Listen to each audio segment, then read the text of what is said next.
Kohtla-Järve otsustas, et Kohtla-Järve linnavõim otsustas, et raha kokkuhoidmiseks lülitatakse välja tänavavalgustus. Kohtla-Järvel?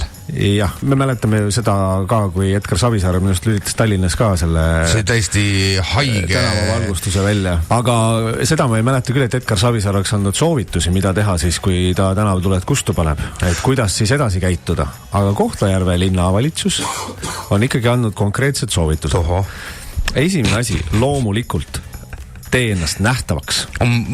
Muidugi lamp pane otsa ette. Täpselt, et kui tänaval ei ole lampi, võta ise lamp kaasa. Võta sina, Liina, ütlesid, et kas Kohtla-Järve linnavõim mitte öelnud, et hakake, ma ei tea, baaris ringi käima, et see on turvalisem. Jah. Et käige käest kinni. Baaris nagu baari kaupa, mitte nagu baaris nagu lokaalis. Tundub mulle selline nagu 1. aprilli uudis. Aga samas muidugi praegu on kõige valgem aeg ka, et mis seal ikka. Jah, see paar tundi kaotab ära. Tundi magage samal ajal, ega te ei peagi siis välja minema. Igal juhul selline säästunipp, ma loodan, et tegelikult seda siin Tallinnas enam ei tehta nii nagu aastaid tagasi. Alusta päeva hea tujuga. Radio Star FM hommikuprogramm. Star FM.